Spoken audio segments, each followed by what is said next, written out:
Hola, ¿qué tal? ¿Cómo le va? Me da gusto volverlo a encontrar aquí en Ruta 44. El 13 de noviembre pasado, la ciudad de París fue víctima de terribles atentados que dejaron como saldo 130 muertos. Estos ataques fueron adjudicados por el grupo Estado Islámico. Esta organización terrorista se ha convertido en la principal amenaza para Occidente. Este delicado tema es el que tocaremos hoy aquí en Ruta 44.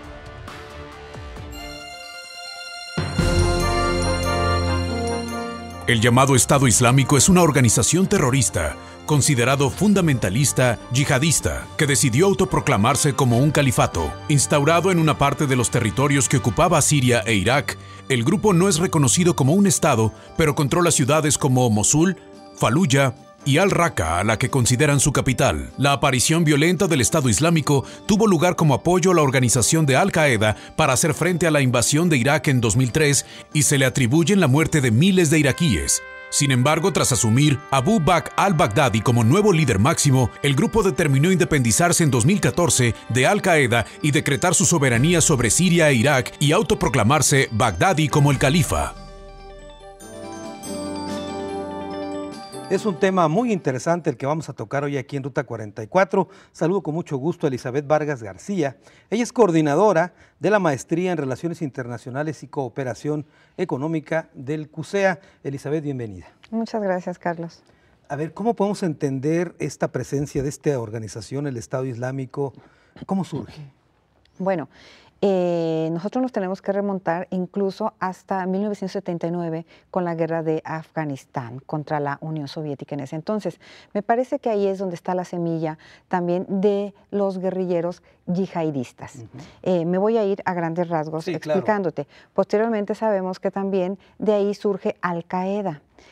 Finalmente Al-Qaeda, al-Baghdadi, era parte de Al-Qaeda y se desvincula de Al-Qaeda para formar precisamente el Estado Islámico. Irrumpe ya en la escena de manera declarada en 2014 y a la fecha se ha ido evolucionando, ha ido desarrollándose de una manera exponencial en los medios de comunicación, en las redes sociales, incluso visible ante los gobiernos. Elizabeth, hemos visto en el caso de Al-Qaeda una organización con mucha connotación sobre todo política, por supuesto religiosa, etcétera, pero sobre todo política.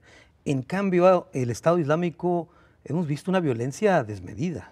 Bueno, es que las reivindicaciones son un tanto cuanto diferentes, mientras que Al-Qaeda tiene reivindicaciones precisamente políticas, no las tiene tanto territoriales como las tiene el Estado Islámico. El Estado Islámico tiene connotaciones territoriales, tiene intereses religiosos y evidentemente conjunta ese interés religioso con el interés político de instaurar el califato precisamente, ¿no? Pero ellos deciden formar un Estado Islámico, entre comillas, porque realmente como Estado no existe, ¿no? No, es un protoestado, es una reivindicación precedente de los califatos islámicos precisamente, pero lo que quiere el líder del Estado Islámico es instaurar, reivindicar esa parte del Islam de una manera pura a través de un califato que se llama o que ha bautizado con el nombre de Estado Islámico. De hecho, él mismo se autoproclama el líder, el califa de ese Estado, Al-Ibrahim. Muy bien, ¿por qué escoger una parte del territorio de Siria e Irak? ¿Tiene alguna reminiscencia histórica o por sus intereses económicos? No, desde luego tiene reminiscencias históricas aparte de los intereses históricos. Son las regiones donde pudiéramos decir se concentra también el Islam, ¿no? El Islam, ya es una religión muy extensa a través del mundo, pero en esta parte específicamente es donde podemos decir que se concentra una de las mayores poblaciones islámicas y que coinciden con los intereses también del Estado Islámico. Aparte, la cuestión política vinculada con el problema o el conflicto en Siria. El conflicto en Siria y la invasión a Irak por parte de la coalición occidental, específicamente de Estados Unidos, en el 2003. Hay una reivindicación ahí en el 2004 por parte precisamente del Estado Islámico. Esa es una de las principales razones, considero. Diríamos que en el conflicto de Siria y en el de Irak encontraron el caldo de cultivo para formar esto. Así es. Así es. Bueno, el caldo de cultivo, la semilla ya estaba dada, pero es en estas regiones donde se concentran la reivindicación del Estado Islámico, ¿no? En estas regiones precisamente entre Siria e Irak. Porque incluso en Irak hemos escuchado de corrientes que están confrontadas, que son del Islam, pero son corrientes distintas. ¿Ocurre lo mismo con el Estado Islámico? Bueno, es que ahí tendríamos que ver la procedencia, el origen precisamente del Estado Islámico, ¿no? La fractura que se da, podríamos decir, entre sunitas y chiitas. Vamos a ver, el gobierno de Bashar al-Assad es alawita, que es una denominación chiita. Entonces, por un lado, podemos decir que Al-Qaeda tiene una procedencia sunita, ¿sí? En tanto, las reivindicaciones del Estado Islámico, si bien parten también de una reivindicación sunita, vamos a ver, están también alegando una reivindicación chiita. Muy bien, es un tanto complejo entender el tema. Es armar difícil hacerlo en unos cuantos minutos. Permíteme hacer una pausa y después continuamos con este importante tema.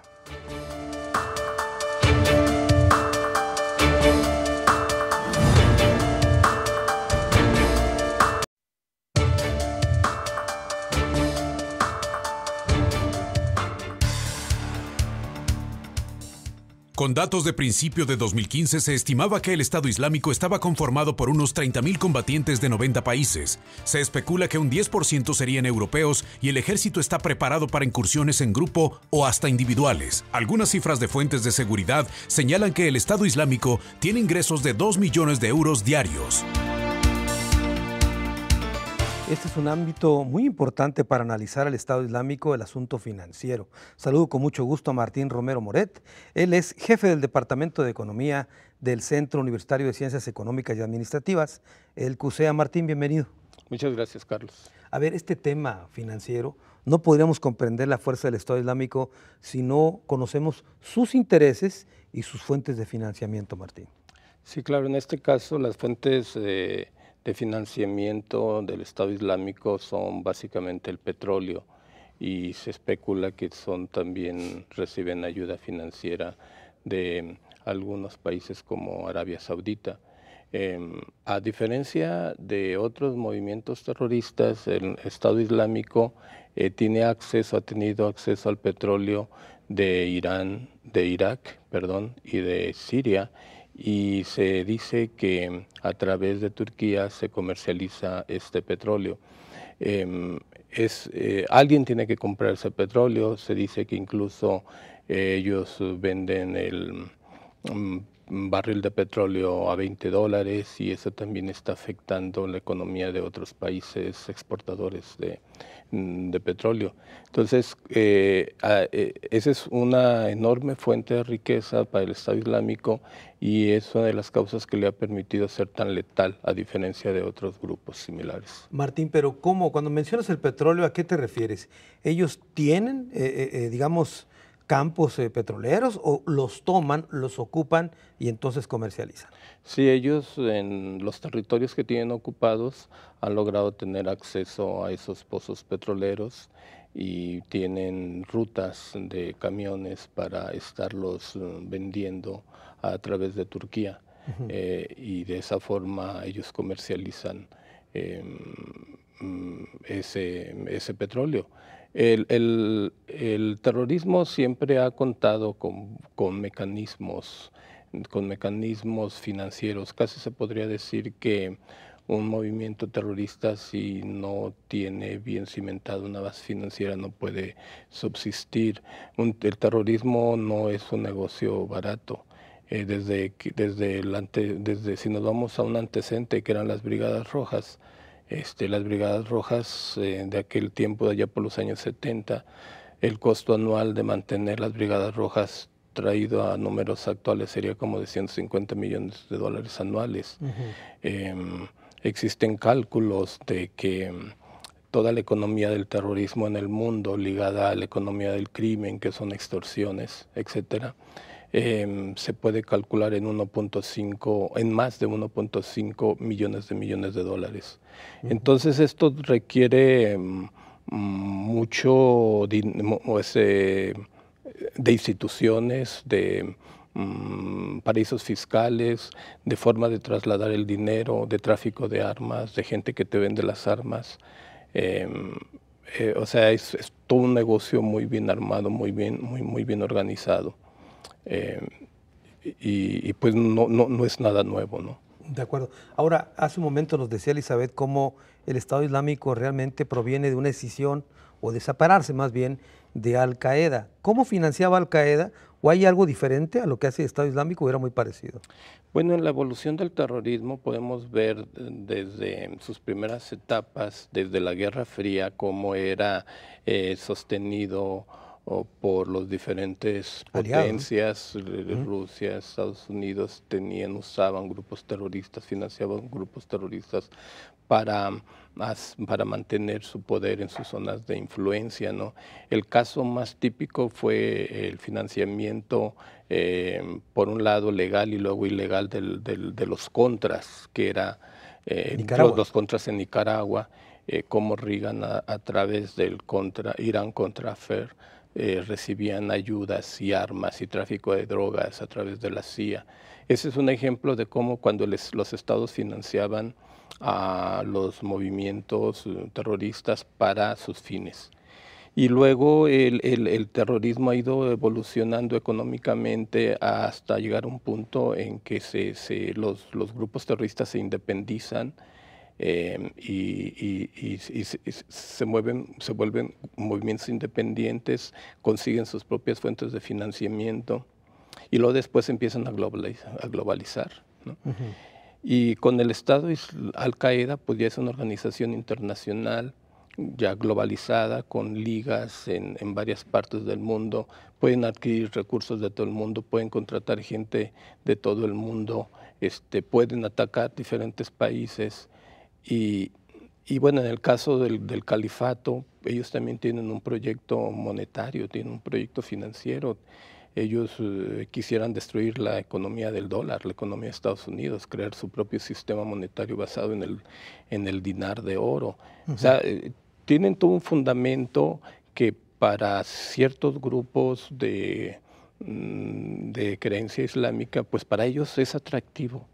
Y es vendible el volver a esa época dorada de los califatos. Como lo hizo Al-Qaeda, tú mismo lo acabas de describir, el caso del Estado Islámico ha replicado este modelo, es decir, tener gente en distintas partes del mundo y estar manejando el asunto del dinero. Sí, existen ese tipo de redes, esa es la palabra. Estamos en la globalización, estamos en redes y bueno, actualmente pues también se menciona que de alguna forma estos grupos también han estado siendo usados para los intereses del mismo Estados Unidos en la región. De acuerdo, y sobre todo con estos conflictos que ha habido tanto en Irak como en Siria, ¿no? Sí, podemos decir incluso que el fondo es económico, porque se puede utilizar el territorio de Siria, el territorio de Siria para surtir de gas y de petróleo a Europa, o por parte de las empresas americanas, o que Rusia siga siendo el surtidor de gas y petróleo para Europa. Hay un conflicto allí, claro, económico en el fondo siempre de ese conflicto. Hay que seguir la pista del dinero, Martín. Sí, claro. Bueno, tengo que hacer una pausa. Después de la misma, vamos a conversar con un profesor investigador que es precisamente nacido ahí, en Siria.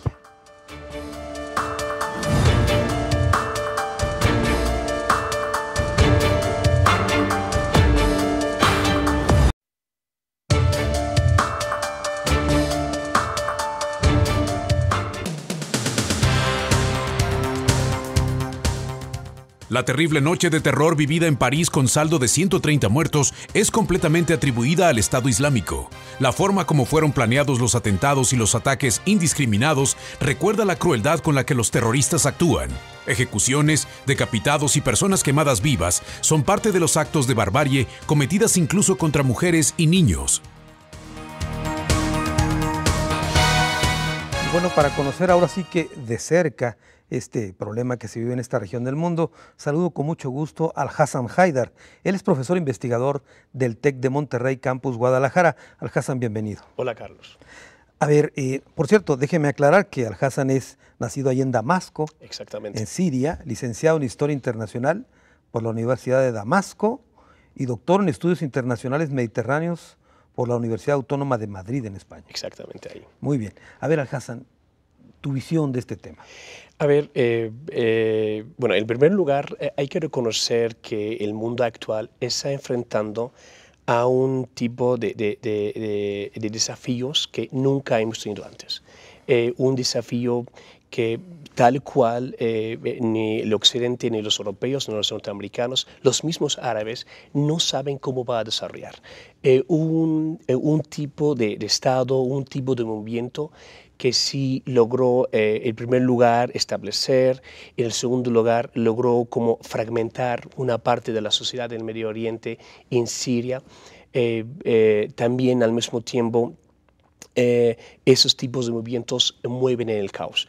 Aprovechan donde es el caos, donde hay un estados fallidos. Entonces tenemos el caso de Irak, el caso de Siria, Irak después del 2003, Siria después del 2011, y ahí están.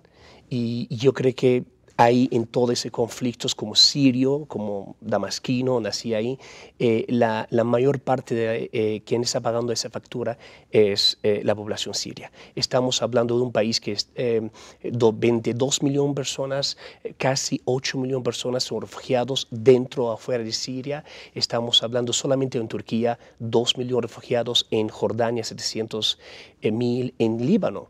El 30% de la gente que vive ahora en Líbano son sirios, 1.400.000 habitantes. Entonces, Siria es un país de historia, es un país antes de la crisis. Hay que reconocer, Siria históricamente, a partir de la Segunda Guerra Mundial, siempre jugó un papel clave en la historia del Medio Oriente. Siria es un país clave por en primer lugar, por su lugar geoestratégico. Cuando queremos hablar de Siria, es muy importante dónde está Siria.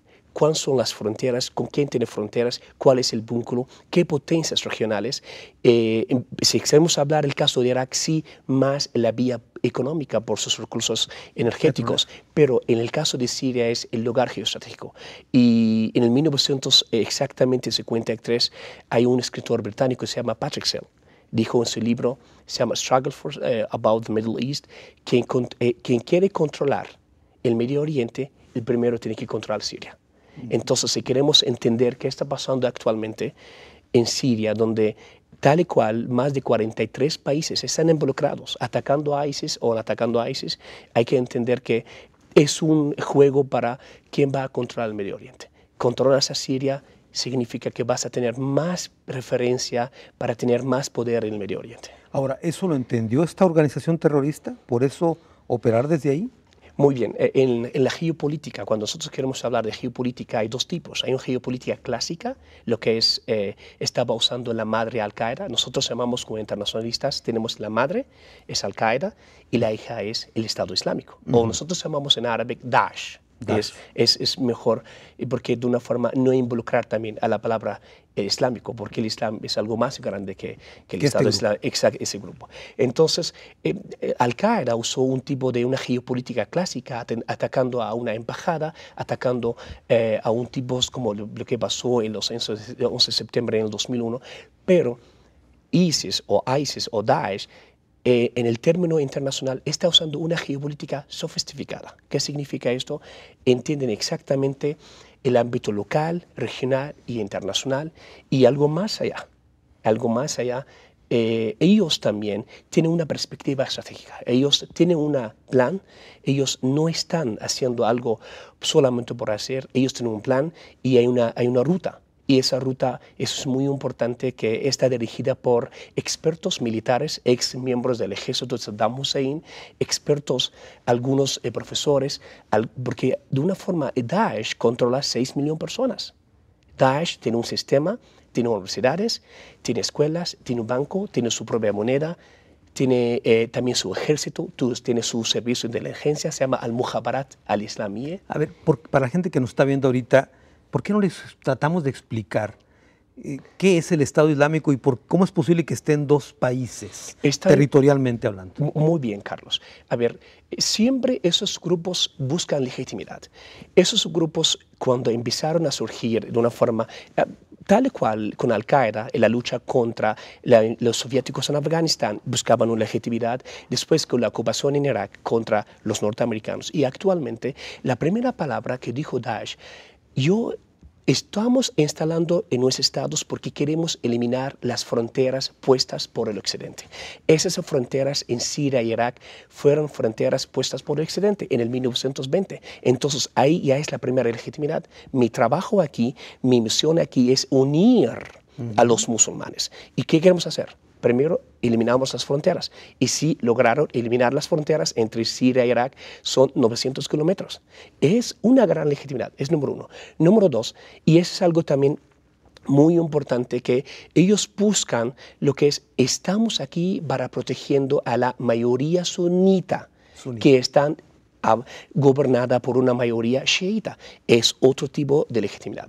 Número tres, y es algo también es muy importante, créeme que eso, lo que Daesh usa muy bien, esa estrategia, lo que es un mensaje a los jóvenes europeos, a los jóvenes en el occidente. Cuando un joven, decimos en el caso mío, si yo tengo un hijo aquí, pues un hijo mexicano, pero a la misma vez el hijo mexicano no sienta que es mexicano y si quiere volver a Siria, va a decirlo en Siria, no eres sirio, eres mexicano. Entonces hay una pérdida de identidad. Ahí viene Daesh y dice a ellos, a los muchachos en Europa y en Estados Unidos, muchachos, ustedes no pertenecen ni al mundo árabe ni a los europeos. ¿Tú perteneces a quién? A mí. Islámico. Es tu Estado.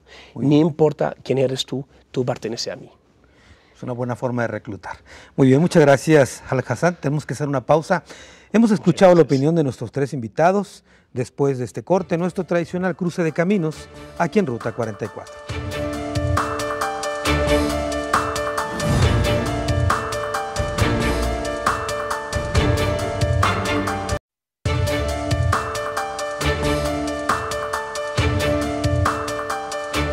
La amenaza del Estado Islámico es el tema que tocamos hoy aquí en Ruta 44. La verdad es que es un tema apasionante. Elizabeth Vargas García, hemos hecho tratado más bien apenas de entender esta situación política, económica que se vive en esta región del mundo. ¿Qué otros elementos podríamos aportar, sobre todo para que a la gente le quede claro contra quién se está enfrentando pues, el mundo occidental? Bueno, yo creo que el Estado Islámico en este momento es un actor de suma relevancia. Esto lo demuestran precisamente las reacciones internacionales de los demás estados. ¿En qué sentido? En también las alianzas y coaliciones que se están formando y en la respuesta del Estado Islámico ante esas coaliciones. Vamos a ver, si tú me preguntas, bueno, ¿por qué ataca el Estado Islámico París? Bueno, una respuesta podría ser que Francia es parte de la coalición con Estados Unidos. Es parte también de esa coalición que está de acuerdo en que el Estado Islámico debe desaparecer. ¿Sí?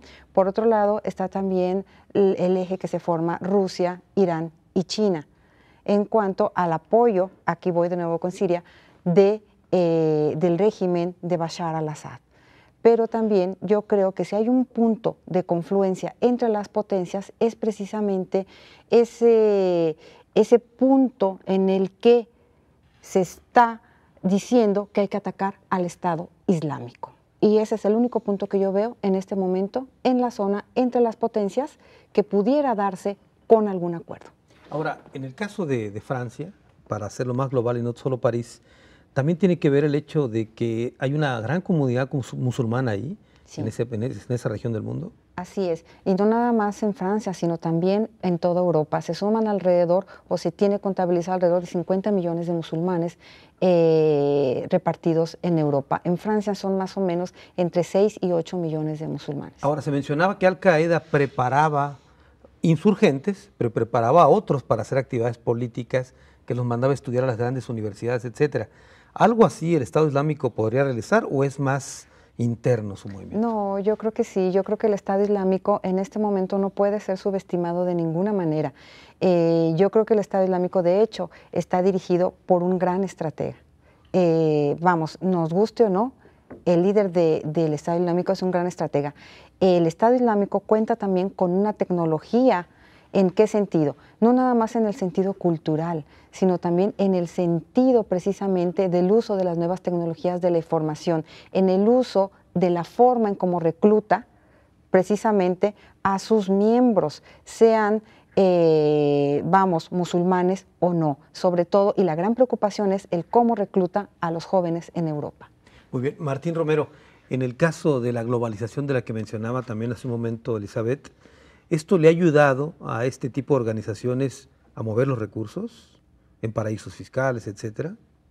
Sí, bueno, tiene que haber organizaciones, incluso países, incluso gobiernos cómplices de esta situación. El caso más evidente que se menciona es el caso de Turquía, porque a través de Turquía pasan las rutas del petróleo. Aunque no se ha demostrado fehacientemente el tipo de transacciones concretas que existen, pero incluso se ha mencionado a miembros de la familia del presidente turco como parte de esta red de comercio del petróleo, porque alguien tiene que comprarlo, alguien tiene que comerciar, venderle las armas, y la única forma o la forma más certera de disminuir su influencia o incluso acabar el Estado Islámico, pues es atacando a sus fuentes de financiamiento, que en el caso de Rusia es lo que ha estado haciendo, tratando de bombardear todos los lugares en donde están los pozos petroleros que ellos controlan, y la parte donde ellos almacenan el petróleo y las rutas a través de la cual ellos comercian ese petróleo. Es allí donde la influencia del Estado Islámico puede ser debilitada. Hace un momento Al-Hassan decía que incluso esta organización, este grupo, ha creado su propia moneda y sus propios bancos. ¿Cómo operar un sistema financiero tan cerrado? Bueno, es lo que te comentábamos, que ellos tienen un proyecto de califato y lo que ellos venden pues es esa idea romántica de los califatos, la época de oro de los califas, y es regresarles a parte del mundo islámico esa identidad. Y entre esos proyectos está crear su propia moneda, el dinar de oro, y crear su propio sistema basado en el oro. Además, las finanzas islámicas son finanzas que funcionan muy bien, en general están bien reguladas, porque los bancos siguen reglas de acuerdo con el Corán. El dinero no está allí para especular, sino para servir, para producir. Claro. Es muy diferente el interés, por ejemplo, se condena el cobrar interés por interés o especular. Eso no tiene sentido en el Corán. Muy bien, Martín. A ver, Al-Hassan, independientemente si quieres comentar algo de lo que ya dijeron aquí los compañeros, te quiero nada más consultar algo para que a la gente le quede claro. ¿Cómo se vive en Mosul o en estas otras comunidades que están siendo controladas por el Estado Islámico? ¿Cómo es la vida ahí? Muy bien. Fíjate qué pasó. El primer año del Estado Islámico, lo que él quería es, durante un año, quería enviar el terror. Quería solamente demostrar todas las matanzas, todas las formas de cómo ejecutar a sus prisioneros.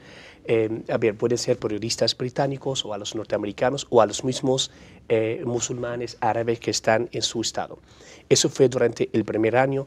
Estamos hablando del 2014. Esa idea, lo que es, queremos demostrar el mano fuerte, la durez, lo que aquí manda esa, como quieres llamar, la cultura de la sangre o del sangre, o de una forma el hard power. Ahora, a partir del 2015, el Estado Islámico publicó 3 videos. Los 3 videos son muy claves. Cómo viven el ciudadano bajo o en el Estado Islámico. Fue un video en Raqqa, otro en Mosul y otro fue también en una parte de Deir ez-Zor, en Siria. A ver, si vamos a ver esos videos, tú vas a ver que los habitantes viven tal y cual normal, tienen sus actividades económicas, hay gente en los mercados, hay tiendas abiertas, y se preguntan ahí, hay que reconocer que una parte ahora de los ciudadanos ahí están convencidos con la idea del Estado Islámico. Puede ser una parte no, pero otra parte sí están convencidos y dicen que el único peligro que ellos sientan los ataques por los aviones de la coalición occidental. Entonces, sí, existe todavía algunos tipos de universidades, algunos tipos de departamentos. Por supuesto, Daesh eliminó muchos como actividades, pero si vamos a entrar a una ciudad que está bajo el Estado Islámico, existe la policía del Estado Islámico o Daesh, pero también la gente hacen su vida normal. Hay que también entender que el Estado Islámico en esa estrategia o en esas alianzas, él hace alianzas con los ciudadanos, porque también hay que entender que si el Estado Islámico es muy fuerte, pero al final del día necesitas a la gente ahí, porque de ahí también sale su respaldo. Eso es muy importante. Entonces, ahí también el Estado Islámico tiene esa alianza con los tribus. También hay que entender, esa zona es una zona de tribus. Entre Irak y Siria son zonas de tribus y el Estado Islámico logró hacer pactos muy importantes con los tribus y esos tribus sí, de una forma apoyan al Estado Islámico. Pero sí, en el 2015 fue el año donde el Estado Islámico quería demostrar al Occidente o al mundo exterior que aquí vivimos, aquí vive la gente, pero por supuesto hay una parte también oscura, hay una parte oscura ahí en el Estado Islámico. Bueno, si quieres de esa nos cuentas después de la pausa, tenemos que hacer un corte, regresamos con más.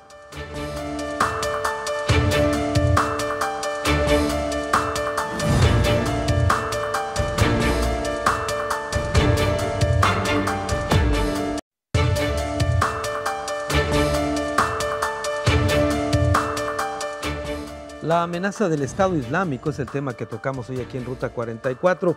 Elizabeth Vargas, esta amenaza del terrorismo como tal, hoy encarnada por el Estado Islámico, porque antes había otros protagonistas, parece que está consiguiendo lo que la política no ha podido, es decir, que estados antagónicos se unan. Sí, es un punto en común que pudiéramos decir y que confluye en el Estado Islámico, ¿no? Sin embargo, es el único punto. No podemos decir que Estados Unidos y Rusia en este momento puedan confluir en otros intereses, ¿no? Que no sea la eliminación del Estado Islámico. Sí, yo te pregunto porque decía hace un momento Martín Romero que estaban atacando Rusia, por ejemplo, los pozos petroleros, pero luego Gran Bretaña tiene otros blancos y Estados Unidos tiene otra forma. Parece que esta coalición como que no se organiza todavía para confrontar a este grupo. Sí, es poco probable que haya una solución en el corto plazo, ¿no? Si nosotros revisamos, por ejemplo, los puntos de confluencia y de divergencia, son más los de divergencia que, como te he dicho, los de confluencia, ¿no? Las alianzas también son importantes.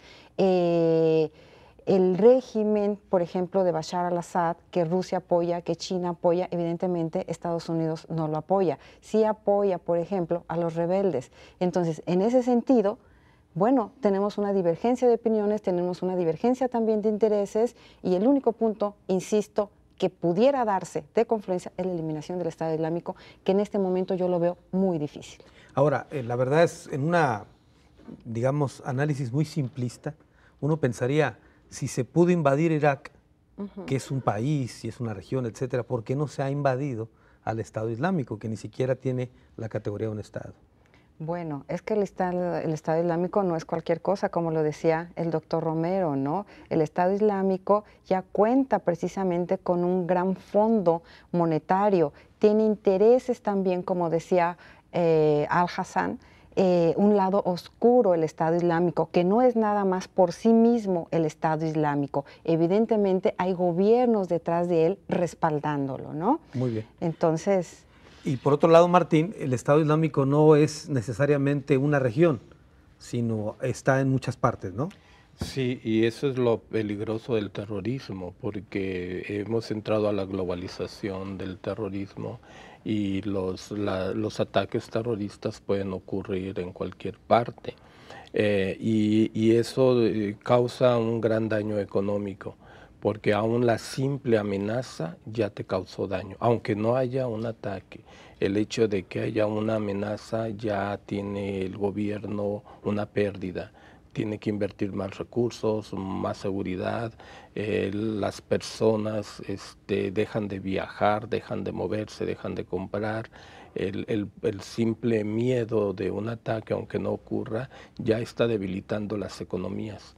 Por eso es necesario que a nivel mundial se lleguen a acuerdos para que definitivamente las potencias dejen de usar a grupos terroristas para sus fines políticos, porque acaban con las economías. Ahora, tú decías hace un momento, Rusia ataca los intereses como son el petróleo del Estado Islámico. ¿Por qué no se ha hecho nada contra los países aliados, entre comillas, del Estado Islámico o cómplices? Bueno, es que hay una agenda allí, hay una agenda, el Occidente también ha estado usando para sus propios fines al Estado Islámico. Ellos piensan que pueden usar para sus fines, para destruir a Siria, y después pueden utilizar al Estado Islámico, pueden negociar quizás con él, o el caso es usar el territorio de Siria para surtir de petróleo a Europa a través de las empresas americanas o a través de Arabia, pero evitar que sea Rusia el que sirva, el que venda el petróleo a Europa. Entonces, finalmente, todo esto es un ataque contra China y Rusia. Lo que yo observo es que Estados Unidos ha iniciado una nueva guerra fría y está volviendo a utilizar a estos grupos terroristas para sus... Esta guerra fría con Rusia, obviamente. Es una guerra fría contra Rusia y China, y utiliza al movimiento islámico para sus fines geopolíticos. A ver, Al-Hassan, nos ibas a contar el lado oscuro de Estado Islámico. Es que en primer lugar quiero hacer algunos comentarios. Yo no soy de la teoría de la conspiración. A mí me parece que, existe una nueva guerra fría, sí existe, yo creo que eso desde la época de Ucrania. No es desde el caso de Siria, eso es algo muy clave. Es número uno. Número dos, el Estado Islámico está usando una estrategia muy inteligente, tanto con Estados Unidos como con Rusia, se llama la guerra del desgaste. ¿Qué significa esto? Rusia cada día en su ataque ahora está gastando $7 millones.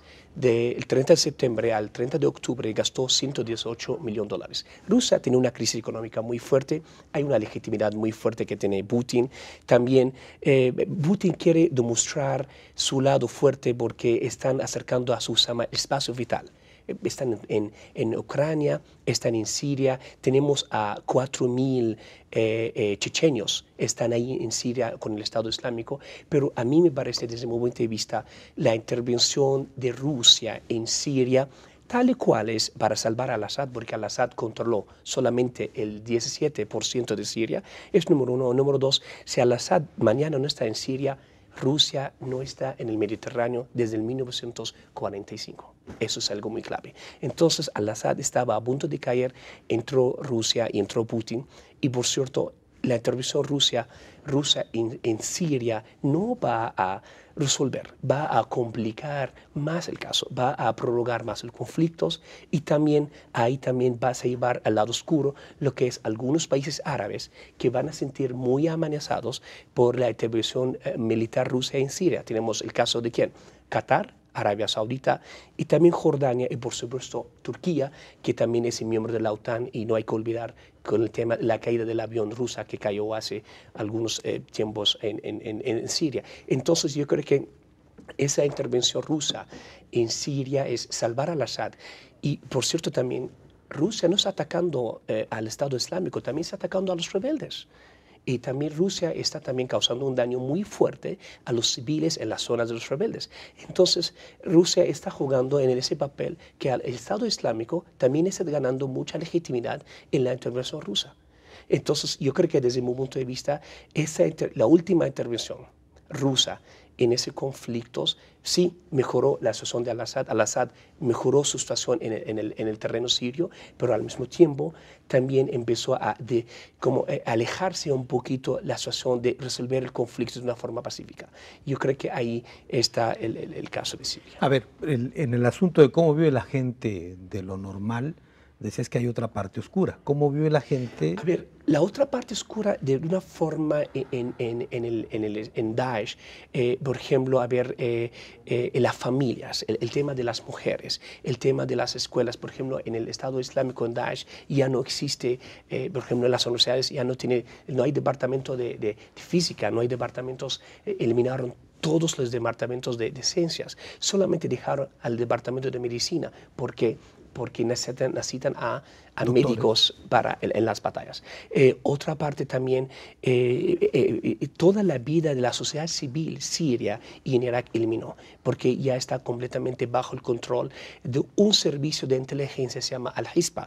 Entonces, también acaba de conversar con nuestra colega aquí que el Estado Islámico está usando las mismas técnicas que fueron usadas por algunas inteligencias. Entonces, la primera cosa que hizo el Estado Islámico, Daesh ahí, es realizar esa inteligencia, se llama Al-Hispa, y su trabajo es controlar y vigilar a la gente en su estado. ¿Y cuál es la razón? La razón porque quiere sobrevivir y quiere proteger a sí mismo de unas intervenciones occidentales. Y, por ejemplo, también el número de muertos está muy grande dentro del Estado Islámico. Algunos apoyan a él, pero también hay una parte de los ciudadanos sirios o iraquíes no están de acuerdo, pero no tienen otra salida. Muy bien. Tengo que hacer una última pausa. Vamos a regresar a las conclusiones de este importante tema.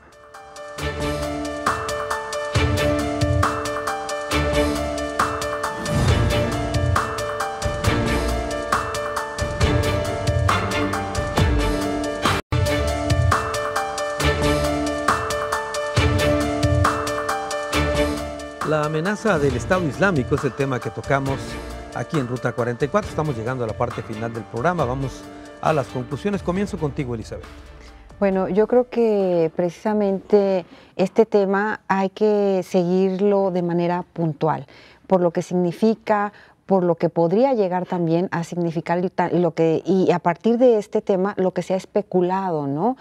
Me parece que en este momento tampoco se ha abarcado la cuestión de los resultados o de esas, digamos, del daño colateral que se está generando en la población del pueblo sirio, ¿no? Como es la migración. Esa migración, digamos, forzada, esos refugiados que evidentemente están generando otro tipo de problemas a otros países en Europa mismo, en la misma región, ¿no? Entonces, ese es un tema aparte. Ese es un tema aparte, pero es una cuestión que surge a partir de este problema precisamente, de la guerra en Siria, de la intervención del Estado Islámico. La gente tiene miedo. Claro. Entonces, yo creo que es un tema que hay que seguirlo de manera puntual y también cuidar mucho la cuestión de la especulación de una tercera guerra mundial a partir precisamente de esta guerra fría de la que hablaron Al-Hassan, el doctor Romero, y que tanto se está especulando en los medios de comunicación y en las páginas de internet. Muy bien. Martín Romero, tus conclusiones. Yo creo que si realmente Occidente quiere acabar con el Estado Islámico es muy fácil. Hay que cortar las fuentes de financiamiento.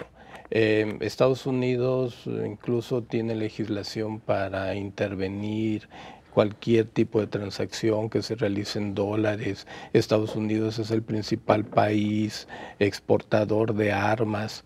De manera, cuando Estados Unidos quiere imponer sanciones, por ejemplo, en el caso de Irán, puede retener los flujos financieros, puede detectar dónde está el dinero, puede evitar que ese dinero fluya. O sea, existe en el sistema monetario, el sistema financiero internacional básicamente es controlado por Estados Unidos o por organismos ligados a Estados Unidos. Ellos pueden controlar los flujos financieros del Estado Islámico, pueden controlar el tráfico de armas que llegan al Estado Islámico. Entonces, eso sería un punto básico, clave para si realmente hay la intención de seguir evitando esas matanzas y esta catástrofe humanitaria que está ocurriendo.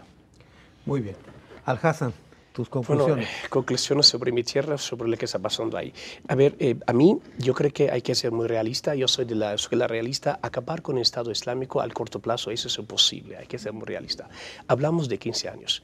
Algunos reportes de la CIA, algunos reportes de la inteligencia británica fueron muy claros. Hay que acostumbrarnos a convivir con el Estado Islámico por 15 años. No sé si en algunos años si vamos a estar sorprendidos por algunos tipos de negociaciones entre inteligencias occidentales y el Estado Islámico. Es número uno. Número dos, para que tú puedas detener, a mí me gusta usar el verbo detener el Estado Islámico a los mismos árabes ahí. Los mismos árabes ahí en el Medio Oriente, ellos tienen que detener el Estado Islámico. No es por las intervenciones. Si Estados Unidos o Rusia aumenta la intervención en el territorio sirio y iraquí, estás dando una legitimidad muy importante al Estado Islámico. Buscas a las potencias regionales sunitas, no traes a los chiitas. Cuando tú traes a los chiitas para luchar contra el Estado Islámico, estás regalando un arma muy fuerte al Estado Islámico. A las potencias sunitas, Turquía, Qatar, Jordania, Egipto, Arabia Saudita, que arman un ejército árabe sunita y entran en Siria, en Irak. Ahí se puede de una forma detener el avance del Estado Islámico. Y todo lo que es intervenciones por afuera, eso solamente, ya el Estado Islámico ya tiene experiencia. Ya son 1 año y 4 meses el ataque contra el Estado Islámico, son exactamente $700 millones solamente por ataques, y el Estado Islámico sigue ahí y expandió más en Siria. Entonces yo creo que la tarea es los mismos árabes, la tarea es los mismos musulmanes sunitas, que tienen que estar preparados para detener el Estado Islámico. Acabarlo ya es un poco lejos, sino detenerlo en una zona sí se puede, pero los mismos árabes sunitas de la zona. Pero tiene que ser ya, porque mientras más pase el tiempo, más crece. ¿Por qué? Porque estamos creando generaciones. El Estado Islámico tiene como 4 campamentos, tiene 30.000 niños en campamento de entrenamiento. Esos va a ser los futuros jóvenes del yihad, del Estado Islámico. Entonces sí, tiene razón, tiene que hacer ya y dar esa tarea a los árabes de ahí. Muy bien, muchas gracias, Hassan. Muchas gracias. Martín, muchas gracias. Muchas gracias. Elizabeth, muchas gracias. Como siempre, nos quedamos con unos cuantos segundos, una reflexión final a partir de lo que aquí se ha dicho. A mí lo que me queda muy claro es que el terrorismo existe. Lo que ocurrió en París es evidente, lo que ocurrió en otras naciones, ese es el principal flagelo que enfrenta la humanidad como tal, el terrorismo. El problema es que me parece que en este combate al Estado Islámico confluyen 2 factores que son preocupantes. 1, el interés económico, y 2, el interés político. Y mientras en los discursos hablan de un frente común, bajo el agua unos apoyan a un bando y otros al otro. Quiere decir que la terrible historia que me queda como conclusión aquí es que los principales cómplices hoy, por acción u omisión del Estado Islámico, son los países que debieran combatirlo. Hasta la próxima.